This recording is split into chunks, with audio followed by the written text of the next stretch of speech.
दोस्तों नमस्कार। आप सभी साथियों का स्वागत है आपके चैनल एक्सेस एकेडमी पर। दोस्तों आज के इस वीडियो में 69,000 शिक्षक भर्ती मामले से जुड़ी हुई आज की बड़ी अपडेट के साथ साथ 12,460 शिक्षक भर्ती सुप्रीम कोर्ट सुनवाई और जो अपोजिट पार्टीज हैं उनकी तरफ से बड़ी तैयारी से जुड़ी हुई महत्वपूर्ण अपडेट के साथ साथ यूपी पुलिस भर्ती परीक्षा री एग्जाम डेट के एडमिट कार्ड और टीजीटी पीजीटी भर्ती परीक्षा से जुड़ी हुई महत्वपूर्ण जानकारी आप सभी के साथ डिस्कस करने वाले हैं। आप सभी से निवेदन है कि वीडियो को बिना स्किप किए हुए अंत तक देखें, जिससे वीडियो में शेयर की गई सारी जानकारी को आप आसानी से समझ सकें।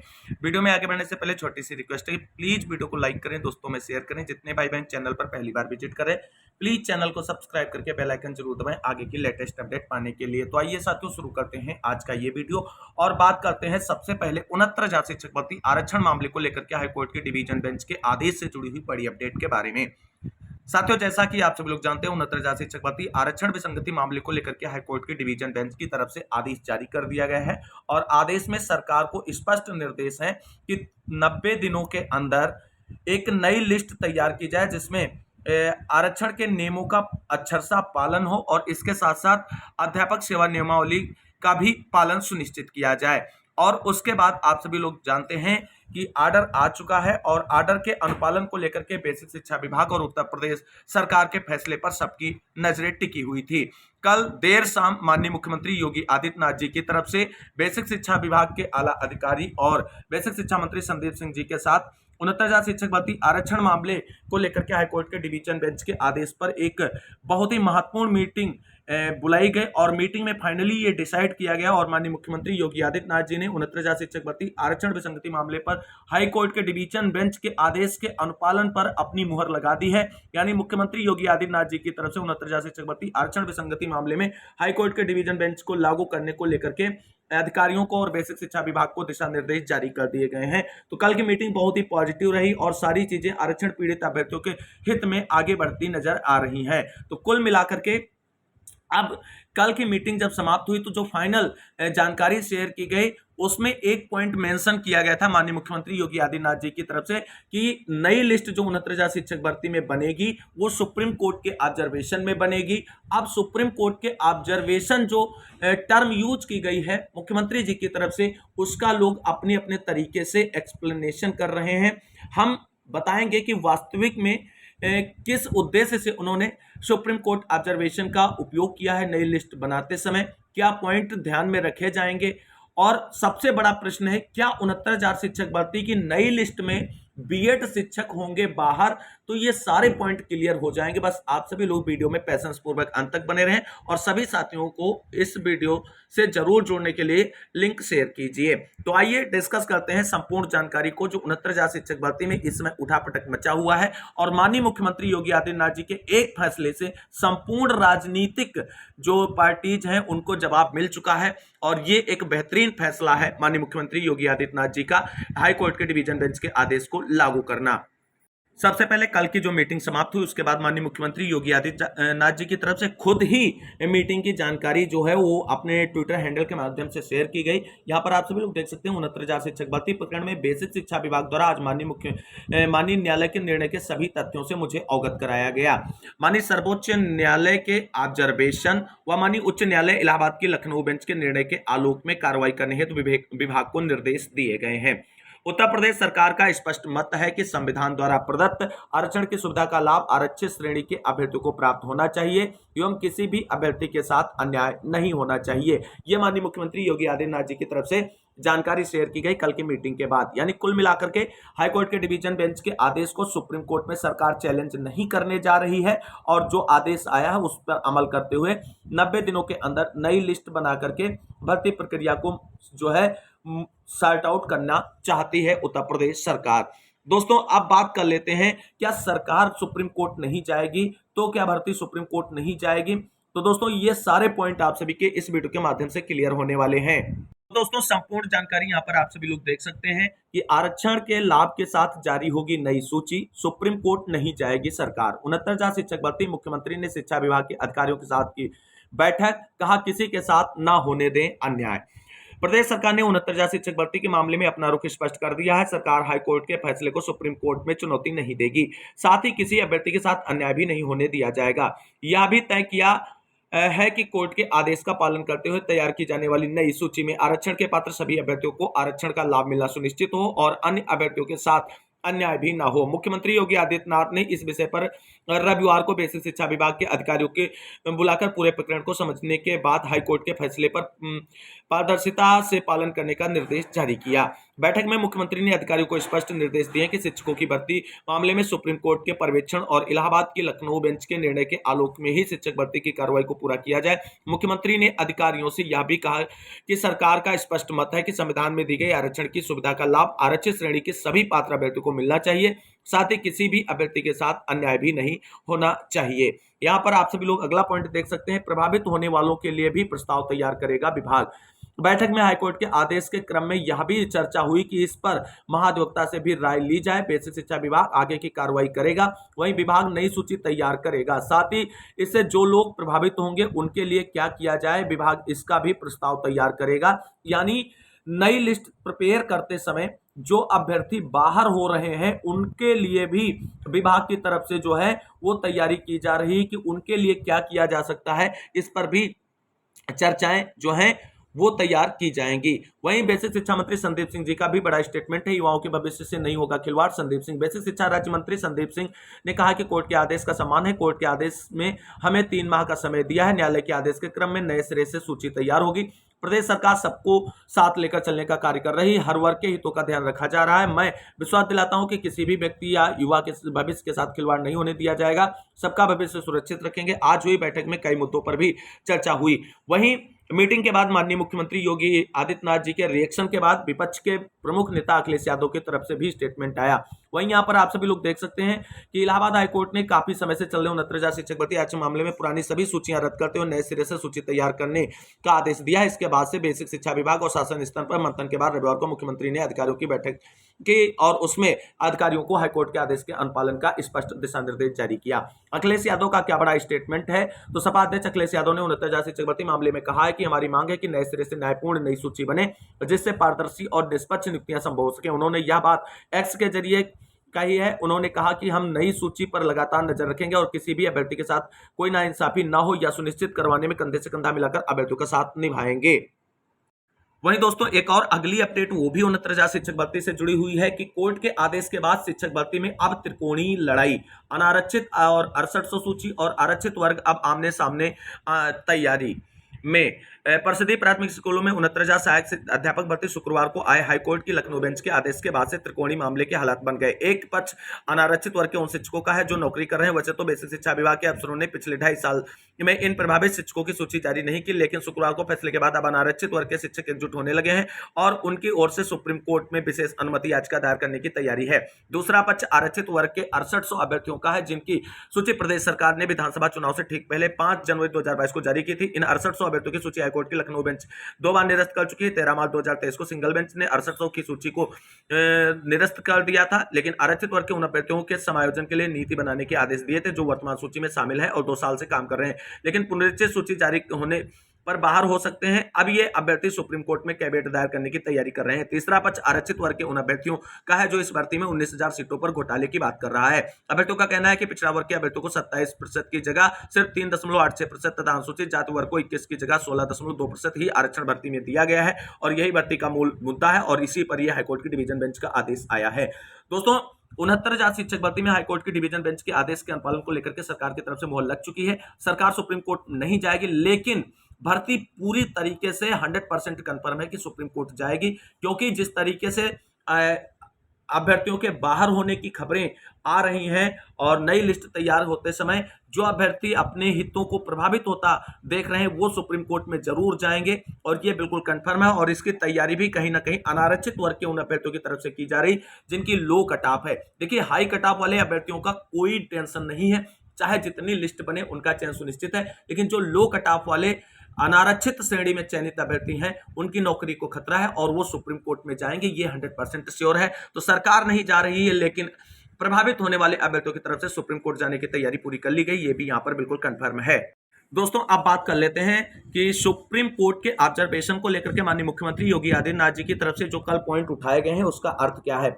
दोस्तों कुछ लोग माननीय मुख्यमंत्री योगी आदित्यनाथ जी की तरफ से जो सुप्रीम कोर्ट ऑब्जर्वेशन की बात की गई है भर्ती में नई लिस्ट बनाते समय, उसको अपने तरीके से पेश कर रहे हैं और कह रहे हैं सरकार ये कह करके सुप्रीम कोर्ट में ले जाना चाहती है इस मामले को। तो यहाँ पर दोस्तों आप सभी को बिल्कुल क्लियर कर दें और 100% जो कंफर्म जानकारी है सुप्रीम कोर्ट ऑब्जर्वेशन को लेकर के वो ये है दोस्तों कि सर्वोच्च न्यायालय के ऑब्जर्वेशन का क्या मतलब यहाँ पे है और जो मतलब अलग अलग निकाले जा रहे हैं उससे आप सभी लोगों को सावधान होने की जरूरत है। वास्तविक में यहाँ पर अगर समझा जाए तो आप सभी साथियों को अवगत करा दूं कि कल 69,000 शिक्षक भर्ती में आरक्षण मामले को लेकर के हाईकोर्ट की डिवीजन बेंच ने जो आदेश जारी किया है उसके अनुपालन को लेकर के सीएम योगी आदित्यनाथ जी ने बेसिक शिक्षा मंत्री संदीप सिंह जी और बेसिक शिक्षा विभाग के शीर्षस्थ अधिकारियों के साथ मीटिंग में फैसला लिया कि 69,000 शिक्षक भर्ती आरक्षण मामले में हाईकोर्ट की डिवीजन बेंच के आदेश का अनुपालन सुनिश्चित किया जाए और उन्होंने इसके बाबत में अधिकारियों को निर्देश दिए हैं कि 69,000 शिक्षक भर्ती आरक्षण मामले में हाईकोर्ट की डिवीजन बेंच की जो आदेश है नई लिस्ट प्रिपेयर करने का उसका जो है अनुपालन सुनिश्चित हो और स्पष्ट किया कि किसी भी अभ्यर्थी का अहित ना हो और आरक्षण के नियमों को ध्यान में रखते हुए सूची बनाते समय सुप्रीम कोर्ट के ऑब्जर्वेशन अर्थात सुप्रीम कोर्ट के ऑब्जर्वेशन का मतलब यहां पर दोस्तों यह है कि 69,000 शिक्षक भर्ती में सुप्रीम कोर्ट ने जितने भी आदेश पारित किए हैं उन सभी आदेशों को ध्यान में रखते हुए नई चयन सूची तैयार की जाए। कौन कौन से आदेश हैं, जैसे 69,000 शिक्षक भर्ती में आंसर की प्रकरण मामले में सुप्रीम कोर्ट का आदेश है। 69,000 शिक्षक भर्ती में शामिल बीएड अभ्यर्थियों के मामले में रामशरण मौर्य वाला आदेश है। वहीं कटाव मामले को लेकर के सुप्रीम कोर्ट की तरफ से आदेश है और 69,000 शिक्षक भर्ती में सीट लिमिट मामले को लेकर के भी सुप्रीम कोर्ट की तरफ से जो डायरेक्शन है उन सभी बिंदुओं को ध्यान रखने की बात की गई है। तो कुल मिलाकर के सीएम का जो सुप्रीम कोर्ट ऑब्जर्वेशन का पॉइंट या टर्मिनोलॉजी यूज की गई है उसका सीधा सा सिंपल है कि 69,000 शिक्षक भर्ती के परिप्रेक्ष्य में सुप्रीम कोर्ट ने जो भी आदेश जारी किए हैं उन सभी आदेशों के अनुपालन भी सुनिश्चित किया जाए नई लिस्ट प्रिपेयर होते समय। तो यह चीज आपकी क्लियर हो गई होगी। अब सबसे बड़ा प्रश्न है, क्या 69,000 शिक्षक भर्ती की नई लिस्ट में बीएड शिक्षक बाहर होंगे? तो दोस्तों यहां पर आप सभी को बता दें 69,000 शिक्षक भर्ती में कार्यरत बीएड अभ्यर्थियों को लेकर के लगातार सोशल मीडिया पर यह अफवाह फैलाई जा रही है कि 11 अगस्त 2023 को सुप्रीम कोर्ट ने आदेश जारी कर दिया था और बीएड अभ्यर्थियों को प्राथमिक शिक्षक भर्ती से बाहर का रास्ता दिखा दिया गया था और ऐसे में 69,000 शिक्षक भर्ती में जो नई लिस्ट बनेगी उसमें बीएड शिक्षकों को शामिल नहीं किया जाएगा। दोस्तों 69,000 शिक्षक भर्ती के परिप्रेक्ष्य में बीएड अभ्यर्थियों का मैटर दूसरा है और जिसमें ऑलरेडी सुप्रीम कोर्ट के डायरेक्शन और फैसले के बाद में जो है बीएड अभ्यर्थियों की नियुक्ति प्रक्रिया पूरी की गई थी। आप सभी लोग जानते हैं जो रामशरण मौर्य वाला केस है वो 69,000 शिक्षक भर्ती में बीएड अभ्यर्थियों के सम्मिलित होने से संबंधित है और उस परिप्रेक्ष्य में सुप्रीम कोर्ट की तरफ से आदेश जारी किया गया है। 69,000 शिक्षक भर्ती के बीएड अभ्यर्थी जो शिक्षक हैं उनको बिल्कुल भी परेशान होने की जरूरत नहीं। 69,000 शिक्षक भर्ती की नई लिस्ट बनेगी और उसमें आपकी अगर कट ऑफ आती है तो आपको कोई भी बाहर करने वाला नहीं, ये बिल्कुल 100% श्योर है। और इसके साथ साथ जो नई लिस्ट बनेगी उससे जो प्रभावित होंगे, जो बाहर की ओर जा रहे होंगे, उनको लेकर के भी सरकार सतर्क है, उनके लिए भी सरकार की तरफ से योजनाएं तैयार की जा रही हैं। तो यहां पे बिल्कुल ये कंफर्म है कि 69,000 शिक्षक भर्ती की जो नई लिस्ट बनने जा रही है हाईकोर्ट की डिवीजन बेंच के आदेश के अनुपालन में, उसमें बीएड शिक्षक बाहर नहीं होंगे, वो शामिल रहेंगे बशर्ते वो कट ऑफ के अंदर आने चाहिए और ये चीज उनके लिए पॉइंट जो है नोटेबल है। तो किसी भी बीएड शिक्षक को परेशान होने की जरूरत नहीं है, आप नई लिस्ट में भी सेफ हैं और नई लिस्ट में भी आपको नियुक्ति दी जाएगी, बिल्कुल भी टेंशन ना लें। तो कुल मिलाकर के ये पॉइंट क्लियर हो गया है। इसके साथ साथ जो महत्वपूर्ण पॉइंट है वो देख सकते हैं आप सभी लोग। यहाँ पर आप सभी लोग देख सकते हैं मुख्यमंत्री कार्यालय से खबर निकलकर आ रही है कि सरकार पूरी लिस्ट को संशोधित करेगी और जो नियुक्तियां सही हैं उनसे कोई छेड़छाड़ नहीं होगी, वह जो नए लोग आएंगे उनको नियुक्ति दी जाएगी। साथ ही साथ जो लोग प्रक्रिया से बाहर जा सकते हैं उन्हें नीति बनाकर समायोजित किया जाएगा या फिर कोर्ट से उन्हें रिलीफ दिए जाने का डायरेक्शन लिया जा सकता है सरकार और बेसिक शिक्षा विभाग उत्तर प्रदेश की तरफ से। तो कुल मिलाकर के 69,000 शिक्षक भर्ती में अभी कई अध्याय और बाकी हैं जो आने हैं और भविष्य में आएंगे। कुल मिलाकर के अभी सरकार ने फैसला ले लिया है कि हाईकोर्ट के डिवीजन बेंच के आदेश को अनुपालित किया जा रहा है, नई लिस्ट 90 दिनों में प्रिपेयर की जाएगी और वहीं अनारक्षित वर्ग के वो अभ्यर्थी जिन्हें डाउट है कि हम भर्ती से बाहर जा रहे हैं उनकी तरफ से सुप्रीम कोर्ट में भी मामले को ले जाया जाएगा। ये पॉइंट बिल्कुल क्लियर हो गए। फिर भी अगर 69,000 शिक्षक भर्ती से संबंधित आपका कोई क्वेश्चन है तो आप कमेंट बॉक्स में छाप दीजिए। बात करते हैं 12,460 शिक्षक भर्ती से जुड़ी महत्वपूर्ण अपडेट के बारे में। दोस्तों जैसा कि आप सभी लोग जानते हैं 12,460 शिक्षक भर्ती में 28 अगस्त को सुप्रीम कोर्ट में बहुत ही महत्वपूर्ण सुनवाई लगी है और सुप्रीम कोर्ट सुनवाई के लिए सभी बच्चों की तरफ से अपनी अपनी तैयारियां शुरू कर दी गई हैं। वहीं जो चयनित हो गए हैं, जिनको स्कूल आवंटन की प्रक्रिया के बाद विद्यालय में अध्यापक के रूप में पदस्थापित कर दिया गया है, वो लोग भी अपना पक्ष रखने के लिए तैयारियां कर रहे हैं। और वहीं अपोजिट पार्टीज की तरफ से सुप्रीम कोर्ट में सरकार को घेरने की पूरी तैयारी की जा रही और जो अपोजिट पार्टी के लोग हैं उनकी तरफ से यह प्रयास किया जा रहा है कि सुप्रीम कोर्ट में इस समय सरकार को घेरने का एक बेहतर मौका है, क्योंकि 69 शिक्षक भर्ती आरक्षण मामले में सरकार ऑलरेडी डिस्टर्ब है और विभाग भी डिस्टर्ब है।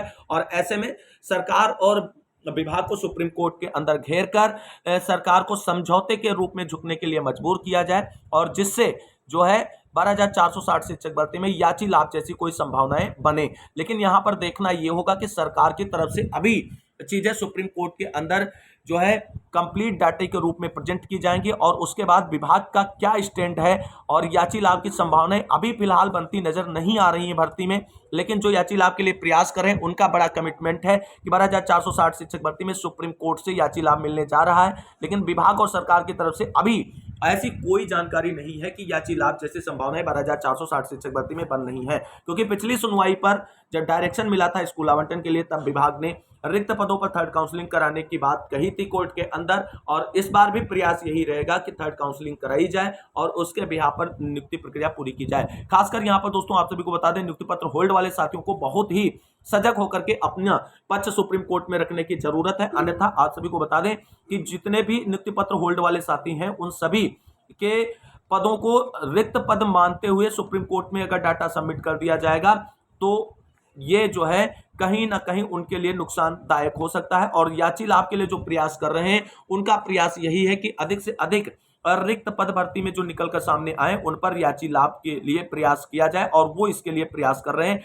और इसलिए नियुक्ति पत्र होल्ड वाले साथियों को अगर अपनी नौकरी चाहिए तो वो सुप्रीम कोर्ट के अंदर मजबूती से अपना पक्ष रखना सुनिश्चित करें, अन्यथा चीजें उनके अपोजिट हो सकती हैं और उनका एक छोटा सा काम जो केवल नियुक्ति पत्र रिलीज करके नौकरी मिल सकती है उससे वो काफी दूर जा सकते हैं। तो उम्मीद करेंगे कि नियुक्ति पत्र होल्ड वाले साथी भी सुप्रीम कोर्ट में मजबूती से अपनी तैयारी के साथ उतरेंगे और अपने लिए हक और अधिकारों की लड़ाई लड़ते हुए डायरेक्शन लेने में सफलता प्राप्त करेंगे।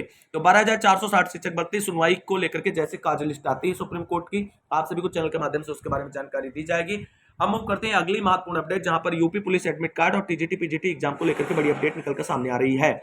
तो दोस्तों यहां पर आप सभी लोग देख सकते हैं उत्तर प्रदेश में सिपाही भर्ती परीक्षा के लिए कल से जारी होंगे एडमिट कार्ड। सिपाही भर्ती की दोबारा होने वाली लिखित परीक्षा के लिए 20 अगस्त से अभ्यर्थियों का एडमिट कार्ड जारी होगा। परीक्षा की तिथियों के मुताबिक अभ्यर्थी 3 दिन पहले बोर्ड की वेबसाइट पर दिए गए लिंक से एडमिट कार्ड डाउनलोड कर सकते हैं। उत्तर प्रदेश पुलिस भर्ती एवं प्रोन्नति बोर्ड ने जिन अभ्यर्थियों की परीक्षा 23 अगस्त को उनका एडमिट कार्ड 20 अगस्त को जारी होगा। जिले के अधिकारियों को निर्देश दिए हैं कि वह बोर्ड के दिशा निर्देशों के मुताबिक परीक्षा संपन्न कराई जाए। परीक्षा केंद्रों पर अनुचित वस्तुओं का प्रवेश रोकने के लिए तलाशी का काम सावधानी से किया जाए। एसटीएफ और जिलों की पुलिस सालभर गैंग, नकल माफिया गिरोह, पेपर लीक गिरोह आदि की कड़ी निगरानी कर रही है। पूर्व में आयोजित प्रतियोगी परीक्षाओं आदि के पेपर में गड़बड़ी करने वाले आरोपियों को चिन्हित करके पैनी नजर रखी जा रही है। तो यूपी पुलिस भर्ती परीक्षा की पूरी तैयारी हो चुकी है। कल फाइनली एडमिट कार्ड जारी हो जाएंगे सभी अभ्यर्थियों के। दोस्तों बात करेंगे टीजीटी पीजीटी शिक्षक भर्ती परीक्षा और शिक्षा सेवा चयन आयोग से जुड़ी हुई महत्वपूर्ण अपडेट के बारे में। कार्यवाहकों के भरोसे नए आयोग चलने को मोहताज, चुनाव आचार संहिता खत्म होने के 2 महीने बाद भी कोई काम नहीं। अध्यक्ष, वित्त नियंत्रक और उप सचिव के पद कार्यवाही की तैनाती। 7 साल से बन रहा उत्तर प्रदेश शिक्षा सेवा चयन आयोग एक कदम चलने को मोहताज है। 6 साल तक की लंबी जद्दोजहद के बाद कैबिनेट ने 1 अगस्त 2023 को नए आयोग को मंजूरी दी थी। उसके साल भर बाद भी आयोग कार्यवाहक अध्यक्ष के भरोसे है और अब तक परीक्षा नियंत्रक की तैनाती नहीं हो सकी है। यही नहीं, वित्त नियंत्रक से लेकर उप सचिव तक कार्यवाहक ही है। पूर्णकालिक अध्यक्ष और अधिकारियों के न होने से चयन प्रक्रिया शुरू नहीं हो पा रही है। नए आयोग की नवनियुक्त सभी 12 सदस्यों ने 15 मार्च को लखनऊ में कार्यभार ग्रहण किया था। अध्यक्ष की नियुक्ति नहीं होने के कारण प्रमुख सचिव उच्च शिक्षा एमपी अग्रवाल को 20 मार्च को कार्यवाहक अध्यक्ष की जिम्मेदारी दी गई। उसी समय पूर्णकालिक अध्यक्ष की नियुक्ति के लिए विज्ञापन जारी किया गया था, लेकिन 4 महीने का समय बीतने के बावजूद अध्यक्ष का चयन नहीं हो सका है। 16 मई को उत्तर प्रदेश लोक सेवा आयोग के अपर सचिव वित्त अखिलेश कुमार पाठक को नए आयोग का कार्यवाहक वित्त नियंत्रक नियुक्त किया गया था। वैसे तो आयोग में उप सचिव के 4 पद हैं, लेकिन वर्तमान में एकमात्र कार्यवाहक उप सचिव की ही तैनाती है। 31 मई को हेमंतवती नंदन बहुगुणा राजकीय स्नातकोत्तर महाविद्यालय नैनी के प्रवक्ता जंतु विज्ञान डॉक्टर शिवजी मालवीय को कार्यवाहक उप सचिव बनाया गया था। सचिव मनोज कुमार ने भी 18 जुलाई को कार्यभार ग्रहण किया है।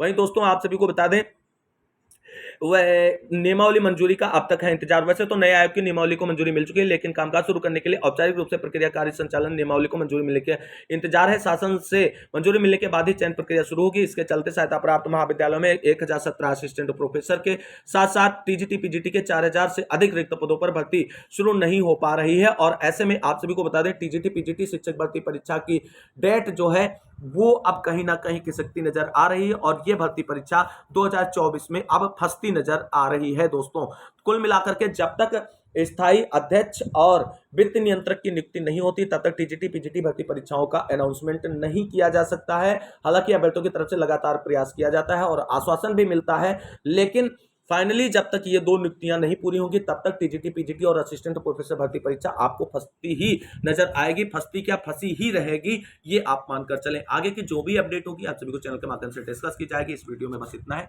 इस वीडियो को अंत तक देखने के लिए सभी साथियों को तहे दिल से शुक्रिया, बहुत बहुत धन्यवाद। मिलते हैं अगली वीडियो में लेटेस्ट अपडेट के साथ। तब तक के लिए सभी साथियों को जय हिंद, जय भारत, वंदे मातरम।